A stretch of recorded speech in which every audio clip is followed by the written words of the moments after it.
Tu biblioteca virtual. Audiolibros. Hola, vamos a continuar con la lectura de Sybil. Ya estamos en el capítulo 27. Prisioneros en su cuerpo. Al ver que Mary daba los primeros pasos en la compra de una casa, Peggy Lau planeaba usurpar su personalidad primaria. Vanessa se purificaba en una lavandería y Marcia tomaba el asalto la Ciudadela editorial. Sybil se fue considerando cada vez más como rehén de las personalidades que no había podido seguir negando. En lo que a Sybil se refería, aquellos actos eran parte de la interferencia que había tratado de alejar de su vida, negándolos. Por otra parte, Vicky decidió que, aunque aquellas eran acciones de las partes y no de la totalidad, eran intentos de alcanzar la salud. Tal como le dijo a la doctora Wilbur, trato de lograr que Sybil quede a salvo de los peligros y darle tantos buenos días como los otros me lo permitan. En realidad, los días libres de interferencia eran pocos, a pesar de la limitación de fondos. Los armarios de Sybil no dejaban de ir llenándose de ropas que ella no había comprado. Sus pinturas eran completadas durante su ausencia, y las medicinas acostumbraban a terminarse bastante antes de que llegase la hora de renovar las recetas, dado que los otros tomaban dosis por su cuenta. En una ocasión había vuelto en el apartamento para descubrir que tenía una venda sobre un ojo y parecía un cíclope. En otra se había hallado con unos patines de hielo puestos y trastabillando sobre el suelo de la sala de estar.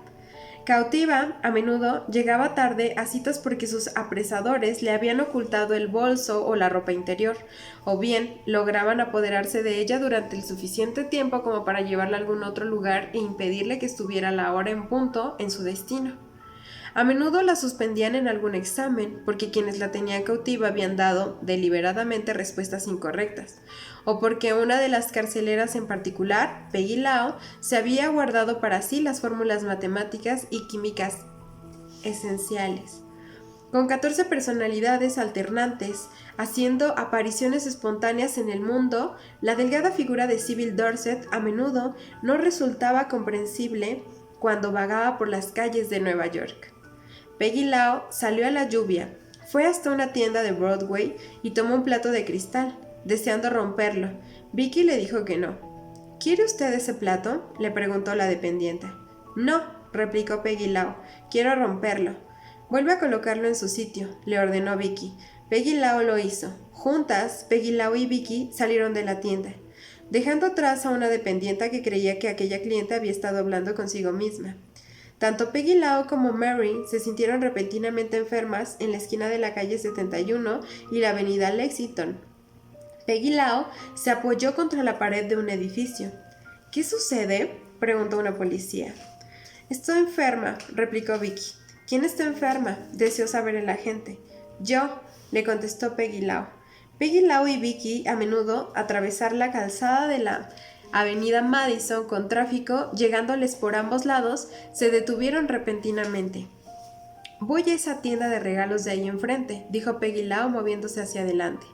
Yo no quiero, replicó Vicky, dando la vuelta y caminando hacia la acera de la que venían. Por todos los santos, señora, decídase de una vez, rogó el guardia de tráfico. Durante varios meses, Sybil hizo repetidos intentos de ir a una galería artística para recuperar un cuadro suyo que había formado parte de una exposición. Cada vez que lo intentaba, Marcia la llevaba a algún otro lugar. Al final, no fue Sybil, sino la doctora Wilbur la que recogió dicha obra. Marcia y Peggy Lau llevaron a Sybil a una cafetería del sur de Manhattan. Sybil llegó para encontrarse sin un centavo y demasiado lejos de casa para volver caminando. Tomando una moneda de 10 centavos que había sido dejada en el mostrador como propina, telefoneó a la doctora Wilbur.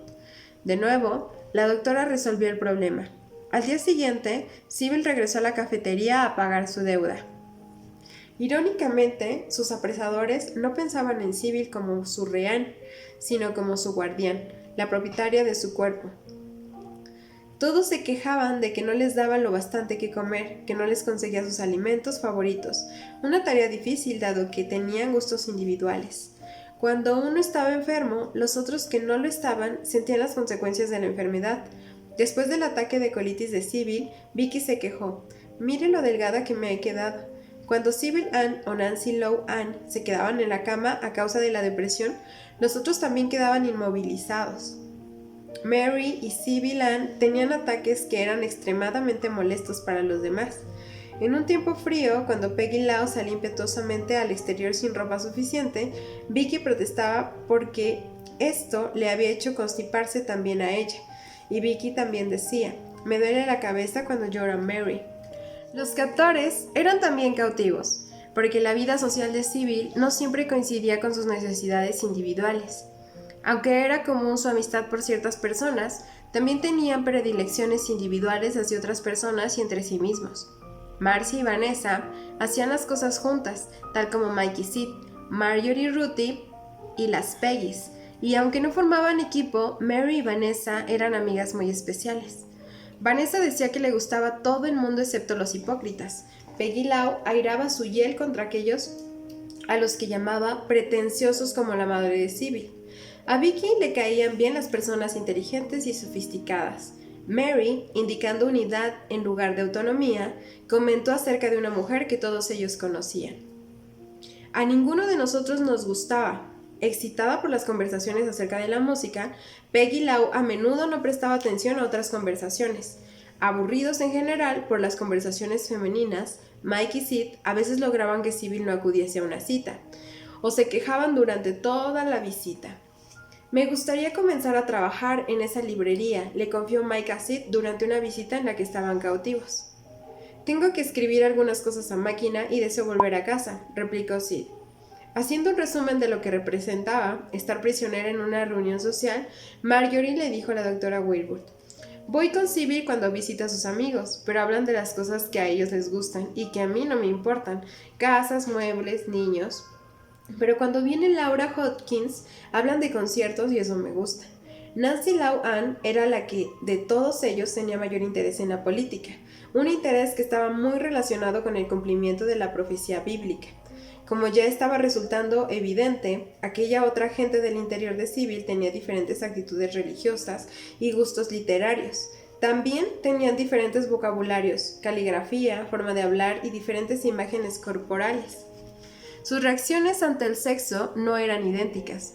El miedo de acercarse a la gente resultaba de los abusos de Hattie Dorset, influiría en la actitud sexual de todos ellos. Sin embargo, en Peggy Lau y en Marcia, el miedo se convertía en terror.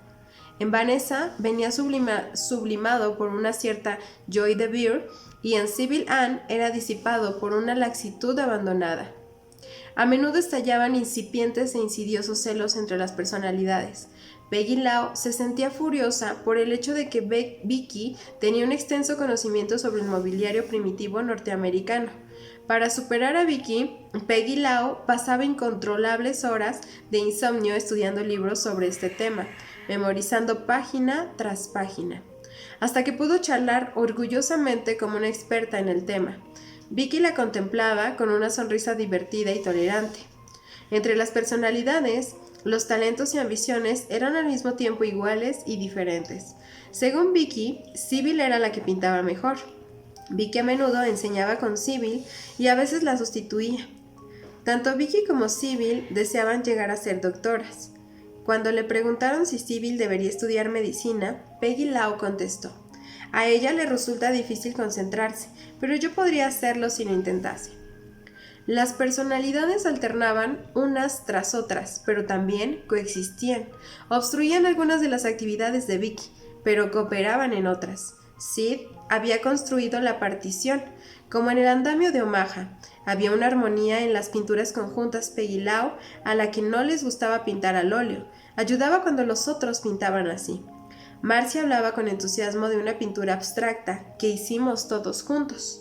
Marcia iba a menudo a clases de química y sesiones de laboratorio cuando Sybil no podía acudir, tomando notas para que Sybil las estudiase más tarde y firmando con el nombre de ésta en la hoja de asistencia, como una secretaria que firmase con el nombre de su jefe en ausencia de éste. A menudo Marcia ponía sus iniciales bajo la firma de Sybil Dorset. Ninguno de las personalidades era esencialmente más inteligente que cualquier otra, aunque había grandes diferencias en lo que habían estudiado. aprendido y absorbido. Aunque sus edades fluctuaban, cada personalidad tenía una edad prevaleciente. Naturalmente, las diferencias en sus edades, en la cualidad de sus emociones, en el grado de actividad o pasividad y, claro está, en los traumas contra los que las defendían cada una de las personalidades, explicaban las grandes diferencias en el comportamiento de estas.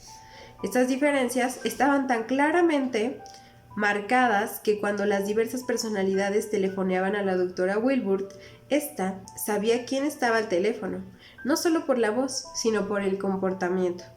Doctora Wilbur, estoy en ese bar de las luces de colores.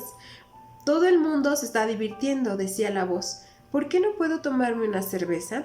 Seguro que puedes, Peggy Lau, le contestaba la doctora. ¿No haré mal con ello? Peggy Lau había revertido su posición.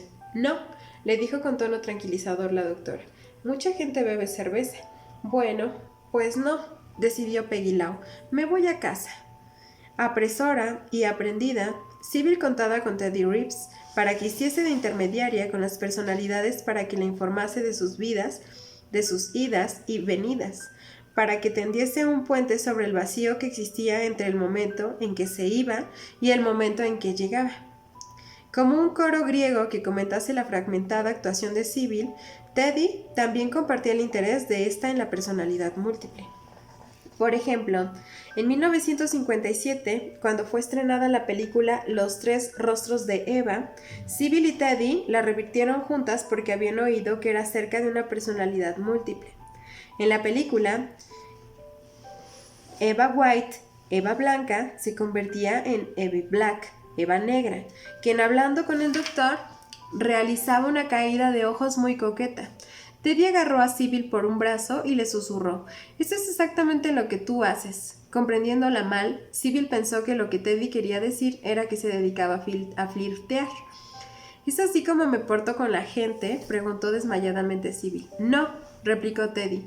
«Así es como te ves cuando cambias de una a otra. Por un instante pones la cara como en blanco». Luego, Teddy le diría a la doctora Wilbur: «La película muestra exactamente lo que le pasa a Sybil». «No», explicó la doctora, «Sybil y Eve no tienen el mismo tipo de personalidad. Sus razones para ser personalidades múltiples no son las mismas, pero estoy de acuerdo en que tanto Sybil como Eve ponen la misma cara en blanco cuando cambian». A pesar de lo unidas que se hallaban Sybil y Teddy en aquellas circunstancias tan extraordinarias, su relación comenzó a mostrar fisuras. A Teddy le habían resultado inquietantes la excesiva seguridad de Peggy Lau y las depresiones que experimentaba Marcia. Sybil, perturbada por la inquietud de Teddy, se fue quedando progresivamente más sola. No obstante, la tensión no llegó a un punto culminante hasta una noche a finales del verano de 1959. Cuando Teddy hizo algunas alusiones malintencionadas acerca de la doctora Wilbur. «Está explotándote para satisfacer sus propias necesidades personales», acusó Teddy. «No quiero oír ni una sola palabra más de esto», replicó irritadamente Sybil mientras se levantaba de la mesa. «Bueno, desde luego, nunca quieres oír la verdad», le espetó Teddy. Impulsada por la creciente ira, Peggy Lau entró de lleno en acción. «Me voy», anunció Peggy Lau.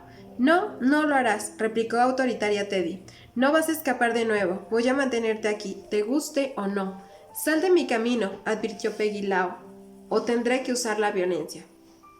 «No te atrevas», la retó Teddy. «Sal de mi camino o verás», amenazó Peggy Lau, dirigiéndose a la puerta. Con Teddy tratando de cortarle el camino, Peggy Lau corrió hacia un gran ventanal. Teddy la agarró por la muñeca apretando con gran fuerza. Soltándose, Peggy Lau se puso a gatas y dándole la espalda a Teddy, se metió bajo una gran cómoda.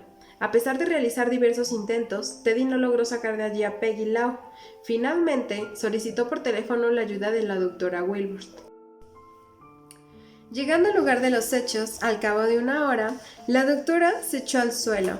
Llamando Peggy Lau, no hubo respuesta. «Peggy, soy la doctora Wilbur», repitió la psicoanalista varias veces. «¿Eh?», preguntó Peggy Lau. Aún dando la espalda y segura de que le estaban engañando, murmuró: «¿De dónde sale usted?». «He venido de mi casa a verte». «¿Dónde vive usted?». La doctora le describió su apartamento y su oficina. ¿Es usted realmente la doctora Wilbur?, preguntó con tono incrédulo. Peggy Lau, sí. ¿Sigue aún ahí esa chica?, quiso saber Peggy Lau. Sí, dígale que se vaya. No saldré hasta que no lo haya hecho. Finalmente, la doctora Wilbur pudo engatusar a Peggy Lau para que saliese de su escondrijo. Algunos meses más tarde, aquella chica se fue. Habitualmente, no dejo que nadie se acerque a mí, comentó con amargura Sybil a la doctora Wilbur. Lo acepté con usted y quizá con Teddy, pero mire lo que me pasó. Capítulo 28. Viaje hacia la unidad. En el otoño de 1959, la doctora Wilbur se enfrentó con el hecho de que el análisis de Dorset estaba siguiendo un camino inconstante. Los adelantos eran pocos y la resistencia fuerte. Sybil mostraba señales de una clara mejoría durante periodos más largos o más cortos. Luego, una de las otras personalidades caía en la depresión, el conflicto, el trauma, el miedo, la autodestrucción. Todo lo que se había adelantado sufría con ello, y se daban algunos pasos hacia atrás. Uno de esos fracasos, que resultaba obvio y claramente visible, fue el que Sybil dejó de asistir a sus clases. Estaba demasiado enferma para aprender. El progreso tenía que ser más rápido, se hacía esencial. Una nueva acción. Esto era algo que la doctora Wilbur notaba con creciente seguridad e intensidad. Volvió a leer acerca de las sesiones del hipnotismo que el Dr. Morton Prince había llevado a cabo con Christina Bishop y consultó a varios colegas para que le dieran sus opiniones acerca del caso Dorset. El comentario típico era: solo tienes que seguir adelante, lo estás haciendo muy bien. El consejo era seguir a lo largo de la ruta que había estado recorriendo. Descubrió que ser un adelantado en un nuevo campo no era tal como se acostumbraba a decir. Meditando los graves problemas con que se enfrentaba tanto su paciente como ella misma, la doctora Wilbur supo que se estaba enfrentando con una crisis profesional. Su convicción de que el tratamiento, mejor en el caso Dorset, era un psicoanálisis tradicional, permaneció firme y, sin embargo, estaba dispuesta a experimentar mientras no hubiera amenaza alguna para su paciente o para la situación del tratamiento. Igualmente, la doctora se daba cuenta de que tenía un gran nexo afectivo con Sybil, no solo como paciente, sino también como ser humano. Por otra parte, la doctora Wilbur estaba convencida de que las manifestaciones de la multiplicidad y las enfermedades físicas que sufría Sybil estaban enraizadas en tremendas experiencias infantiles, que podían ser neutralizadas permanentemente a través del análisis. La cuestión que surgía era: ¿se podría hallar un camino para acelerar el proceso de integración? La experiencia con el pentotal había demostrado en una forma concluyente que la sintomatología que se refería a traumas y conflictos específicos podía desaparecer, y desaparecería cuando el trauma era explicado en una forma clara a la personalidad primaria. La doctora Wilbur sabía que reinstaurar el pentotal era demasiado peligroso a causa de su potencial adictivo. Deseaba hallar otros medios. Su paciente era histérica. Desde el tiempo de Charcot y Freud, se sabía que los histéricos eran fácilmente hipnotizables. La doctora Wilbur decidió, al menos, investigar las posibilidades de esta técnica. Antes de convertirse en psicoanalista, había usado con éxitos la hipnosis en otros pacientes. Ahora experimentaría con la hipnosis en el análisis. De nuevo decidió que estaba dispuesta a explorar terrenos vírgenes. Hacia el final de una sesión de análisis gris y sin éxito en otoño de 1959, la doctora Wilbur dijo con voz baja: Sybil, cuando llegaste por primera vez a Nueva York y viniste a verme, me hiciste prometerte que jamás te hipnotizaría.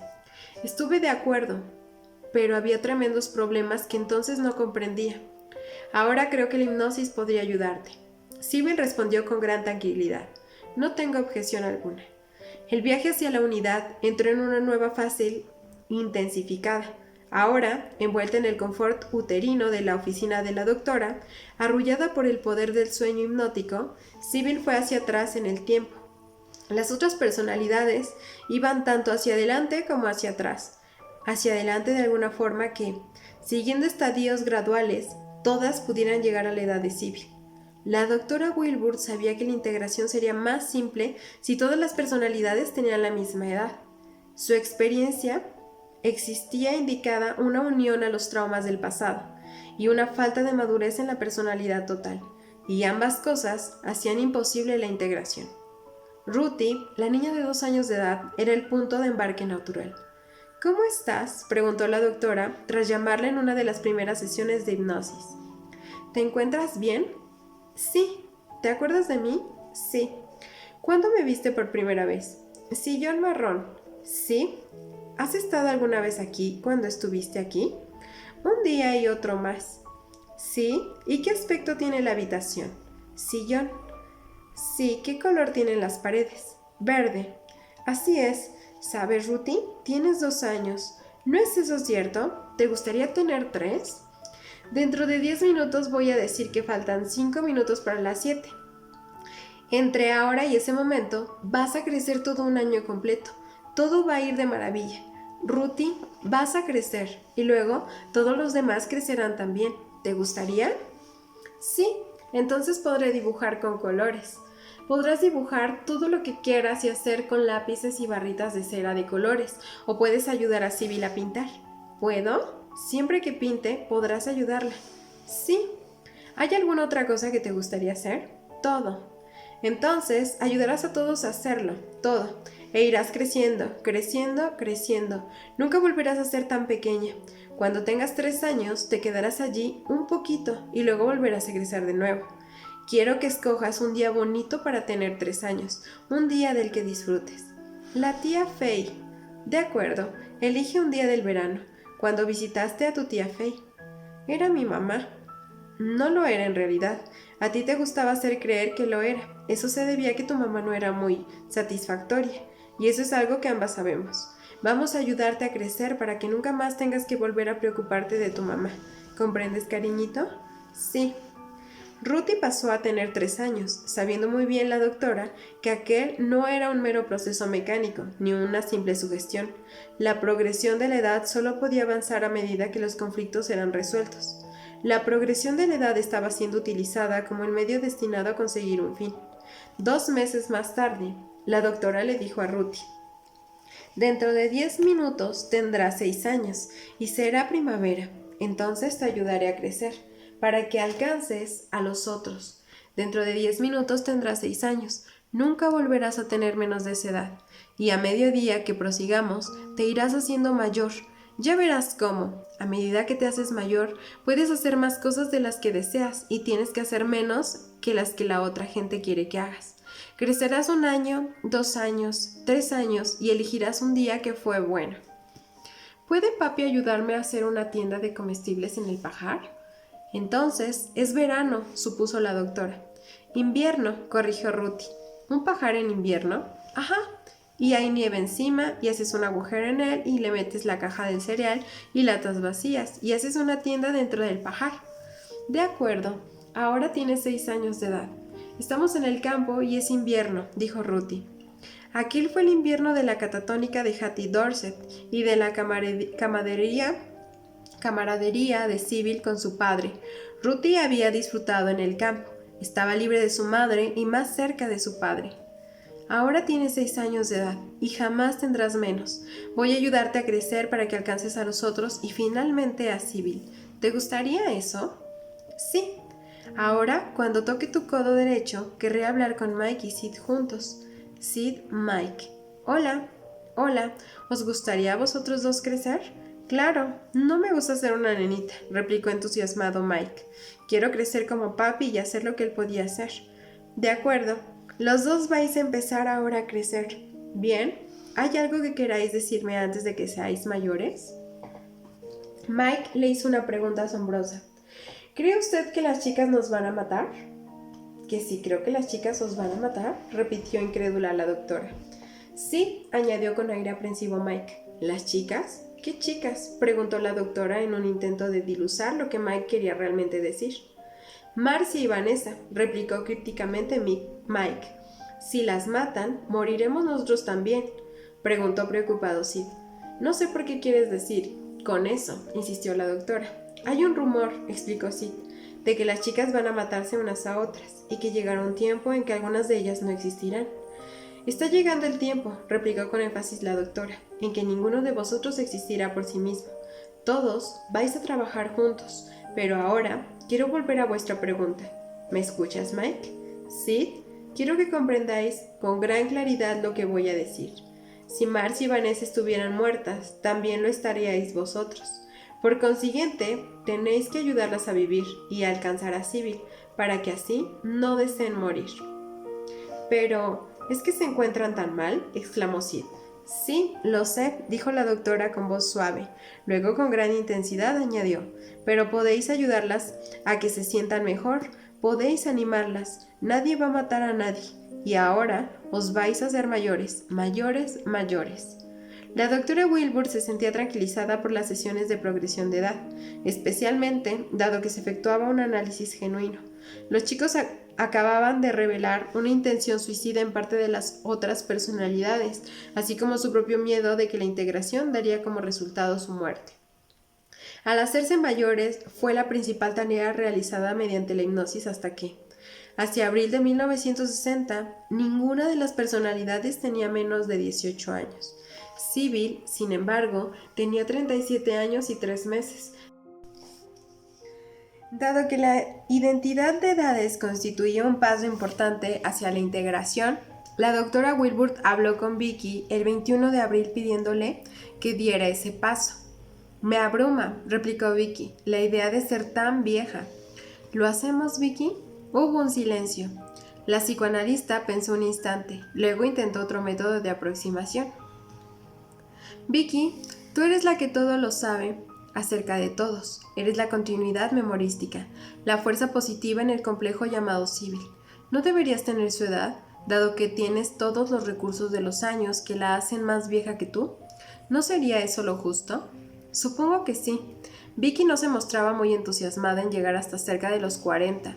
Luego, golpeando suavemente con el dedo índice un ángulo de la mesa, comentó: ¿Le ha dicho alguna vez que a Sybil le gustaría muchísimo ser como yo, pero no sabe cómo lograrlo? Dándole a ti su edad le resultará más fácil, explicó la doctora. ¿Lo hacemos? Vicky contestó en voz muy baja. Usted es la doctora. Luego, cuando la paciente se halló bajo el trance hipnótico, la doctora Wilbur preguntó: ¿Está todo el mundo aquí? Alguien dijo: sí. Ruthie, llamó a la doctora. Sí, dijo Ruthie, que ahora tenía 18 años. Mike, preguntó entonces la doctora, ¿te gustaría tener 37 años? Claro que sí, dijo Mike. Sid, ya lo creo, replicó Sid. Cuando la doctora le hizo la misma pregunta a Peggy Lau, la respuesta fue: sí, sí es necesario. Bueno, no es obligatorio que lo hagas, le indicó la doctora. ¿Qué es lo que te hace dudar? Esto, titubeó Peggy Lau, me perderé mis programas de televisión. Las personas de 37 años de edad también ven la televisión, comentó la doctora echándose a reír. No quiero tener que estudiar todo el tiempo, añadió con aprensión Peggy Lau. No, el estudiar todo el tiempo no es bueno para nadie, admitió la doctora, pero no tendrás que hacer eso. Peggy Lau dio su consentimiento. Luego, la doctora se lo preguntó a Peggy Ann, que contestó: sí, supongo que sí. Suenas algo dubitativa, indicó la doctora. Bueno, ¿tendré que ir a la iglesia?, quiso saber Peggy Ann. No, no tendrás que ir a la iglesia, le dijo con tono tranquilizador la doctora. Otras personas mayores lo hacen, afirmó Peggy Ann. No, no tendrás que ir a la iglesia, le dijo con tono tranquilizador de nuevo. Sybil es una persona mayor, señaló la doctora, y no va a la iglesia. Tú tienes ahora 18 años y no vas. De acuerdo, consintió Peggy Ann. La doctora llamó a cada una de las personalidades. Nancy Lau Ann, Marcia, Vanessa, Clara, Marjorie, Helen y Sybil Ann no tenían objeción alguna. Sin embargo, Mary protestó. Me siento tan cansada. Si tuvieras la edad de Sybil, argumentó la doctora, no estarías tan cansada y te sentirías mejor porque tendrías ayuda y apoyo de los otros. ¿No te gustaría eso? ¿Seguiría usted siendo mi amiga?, preguntó preocupada Mary. Puedes apostar el cuello a que sí, le contestó con énfasis la doctora. ¿No me dejará?, preguntó Mary. No te dejaré, prometió la doctora. Muy bien, aceptó finalmente Mary. Vicky, preguntó la doctora. ¿Estás dispuesta? Me daré la zambullida, declaró Vicky. ¿Está todo el mundo preparado?, preguntó la doctora. Sí, respondió Vicky, estamos dispuestos. Ahora vamos a empezar, anunció con un tono decisivo la doctora. Todos vais a crecer y vais a seguir creciendo dentro de 15 minutos. Tendréis 37 años y 3 meses. La edad de Sybil. 37 años son demasiados años, se quejó Nancy Lau Ann. Una ya es demasiado vieja para hacer nada. Una no es demasiado vieja para nada, insistió la doctora. Yo hago muchas cosas y soy más vieja que todo eso. Luego, procediendo a llevar a cabo el intento de sugestión por parte de la cura, la doctora Wilbur repitió mientras su voz adquiría la cadencia del encantamiento hipnótico.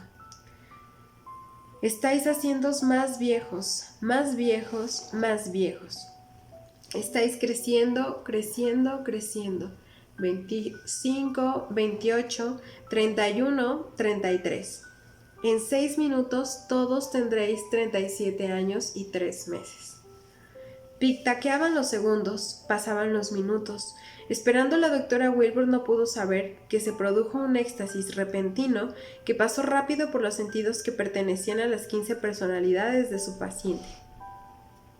En cada vena y fibra de Sybil hubo un algo nuevo y acelerado. A medida de ella y sus otras personalidades pasaban a una nueva fase de su curación. Aunque en su sueño hipnótico podía notar una oleada fluctuante que los llenaba con una fuerza, la paciente parecía relajada. Finalmente, la doctora proclamó: todos tenéis 37 años y 3 meses, y jamás seréis más jóvenes. Cuando os despertéis, sabréis que todos tenéis 37 años. Todos tendréis la misma edad que los demás. Entonces, el miedo de la pérdida entró arrastrándose. ¿Nos querrá usted, ahora que somos viejos?, preguntó ansiosa Peggy Lau. Siempre os querré a todos, fue la respuesta. ¿Y será nuestra amiga como lo fue en el pasado?, preguntó Marcia. Seguiré siendo igual, de amiga vuestra. Las cosas eran bastante distintas, indicó con aprensión Vanessa. Siempre que tengáis una diferencia de opinión, señaló la doctora, podréis discutirla unos con otros en vuestro interior. No tendréis que pelear. O escapar, añadió Peggy Lau. Tendréis más cosas en común y seréis capaces de compartir algunas de las cosas de que disfrutáis, explicó la doctora. Una de las razones del conflicto y la falta de comunicación entre vosotros ha sido la tremenda diferencia de vuestras edades. Si Marcia se siente deprimida, los demás podréis animarla. Si Sybil Ann se siente decaída, los demás podrán darle energías. Marcia preguntó: ¿quiere esto decir que no tenemos que llamarla a usted si nos sentimos mal? No, recalcó con gran énfasis la doctora. No quiere decir eso. Sabía que el miedo subyace que Marcia había expresado en nombre de todos era: ¿seré rechazada si mejoro?